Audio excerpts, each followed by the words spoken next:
বন্ধুরা, এই মুহূর্তে চৈত্র মাস চলছে, যে মাসকে বলা হয় খর মাস। এরপরই আসবে নতুন বছর ১৪৩১ বঙ্গাব্দ। নতুন বছরে যদি সুখ শান্তি সমৃদ্ধি পেতে চান, তাহলে চৈত্র মাস শেষ হওয়ার আগেই বাড়ি থেকে ফেলে দিন এই ৪টি জিনিস। নতুবা আর্থিক কষ্ট আপনার কখনোই পিছু ছাড়বে না। বিভিন্ন রকম সমস্যায় ভুগবেন এবং সারা জীবন দুঃখ কষ্ট লেগেই থাকবে। এছাড়াও পারিবারিক গণ্ডগোল দেখা দেবে যদি আপনারা এই চৈত্র মাস শেষ হওয়ার আগেই এই সমস্ত জিনিসগুলি বাড়ি থেকে অন্য কোথাও সরিয়ে না রাখেন।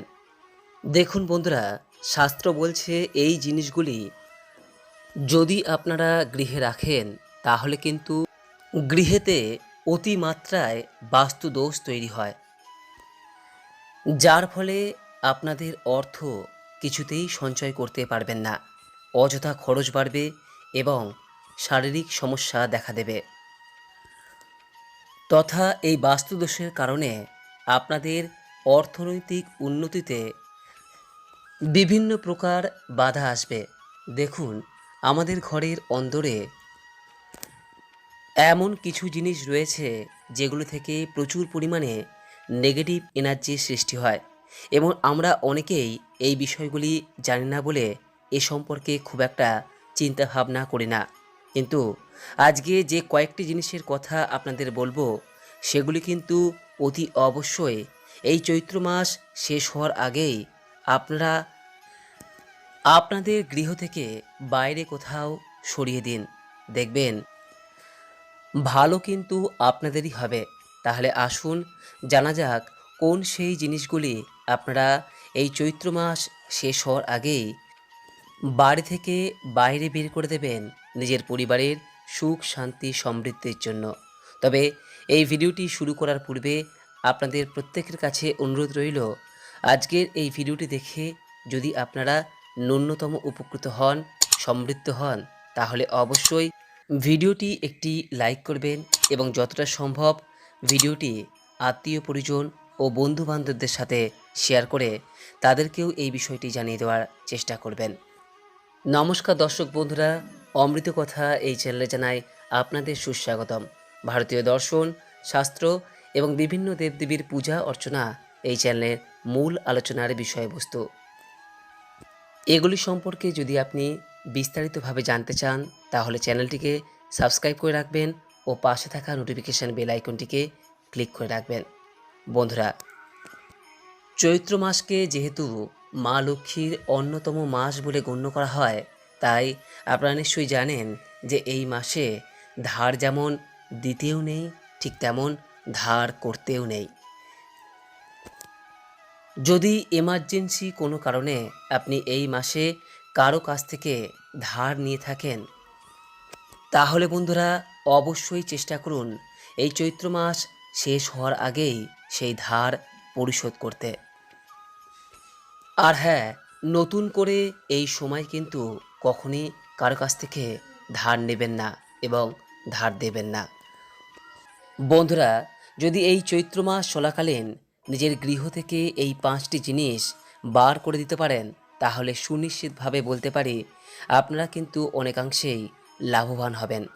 আর্থিক দিক থেকে যেমন উন্নতি আসবে, ঠিক তেমনই পারিবারিক তথা কর্মক্ষেত্রের দিক থেকেও যথেষ্ট সমৃদ্ধি নিয়ে আসবে এবং সর্বোপরি বাড়ির বাস্তুদোষ দূর করবে।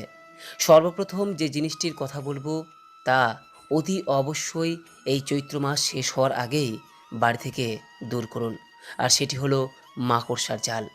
হ্যাঁ বন্ধুরা, মাকড়সার জাল দুর্ভাগ্যের একটি লক্ষণীয় কারণ। দেখুন বন্ধুরা, আমাদের অজান্তেই আমাদের ঘরবাড়িতে মাকড়সার জাল তৈরি হয়। বাস্তুমতে এই মাকড়সার জাল খুবই অশুভ বলে মনে করা হয়। এর ফলে পরিবারে অশান্তি, অর্থনৈতিক ক্ষতি, শারীরিক সমস্যা এগুলো কিন্তু প্রচণ্ড পরিমাণে বৃদ্ধি পায়। কারণ মাকড়সার জাল গৃহে থাকলে তা নেগেটিভ শক্তিকে অত্যন্ত পরিমাণে বাড়িয়ে তোলে, তথা মাকড়সার জালের কারণে গৃহে প্রবল রূপে বাস্তুদোষ তৈরি হয় এবং সেই পরিবারে ঋণের বোঝা সর্বদাই কিন্তু বজায় থাকে। সুতরাং এই চৈত্র মাস শেষ হওয়ার আগেই আপনার বাড়িতে মাকড়সার জাল কখনোই রাখবেন না, তৎক্ষণাৎ তা পরিষ্কার করবেন। একই সঙ্গে আরেকটি বিষয় মাথায় রাখবেন যে ছেঁড়া জামাকাপড় বা অপ্রয়োজনীয় জামাকাপড়গুলি বাস্তুশাস্ত্র মতে দুর্ভাগ্য ডেকে আনে। তাই এই মাসে আপনার ঘর থেকে পুরনো ছেঁড়া জামাকাপড়গুলি বাড়ি থেকে সরিয়ে ফেলুন, বা কোনো গরিব দুস্থ ব্যক্তিকে আপনার অপ্রয়োজনীয় জামাকাপড়গুলিকে দান করে দিন। দ্বিতীয়ত বন্ধুরা, ভাঙা ঝাড়ু। দেখুন বন্ধুরা, আমরা ঝাড়ুকে শাস্ত্রমতে মা লক্ষ্মীর স্বরূপা বলে মনে করে থাকি। অনেকেই আছেন যারা ভাঙা বা অনেক পুরনো ঝাড়ুকে দীর্ঘদিন ব্যবহার করে থাকেন। কিন্তু বন্ধুরা, ভাঙা ঝাড়ুকে দীর্ঘদিন ব্যবহার করা শাস্ত্রমতে কখনোই উচিত নয়। এতে কিন্তু আপনাদের ক্ষতি হতে পারে, বড় ধরনের বিপদ আসতে পারে।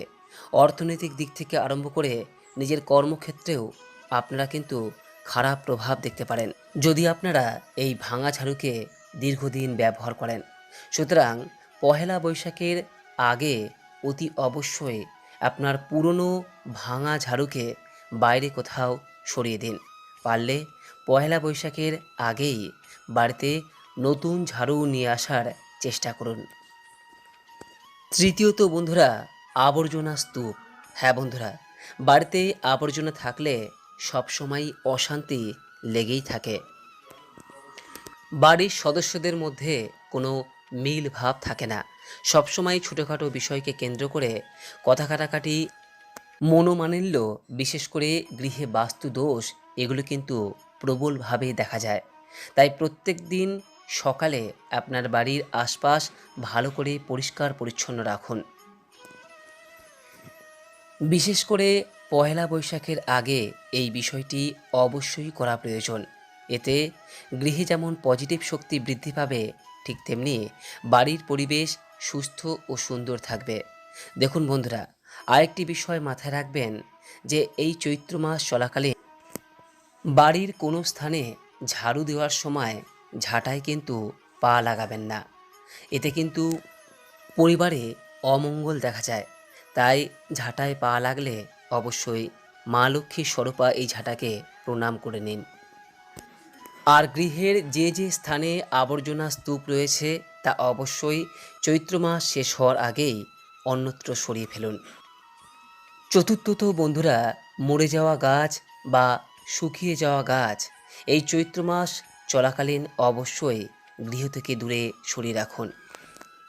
এগুলি কিন্তু গৃহের ভেতরে রাখা খুবই অমঙ্গল। সুতরাং এমন কিছু গাছ আপনার বাড়িতে থাকলে তা এই মাসে সরিয়ে ফেলুন। এমনকি ঘর সাজানোর ক্ষেত্রে যে ফুল আমরা ব্যবহার করি, সেই ফুল যদি শুকিয়ে যায় তাহলে সেই ফুলও কিন্তু ঘরে রাখতে নেই।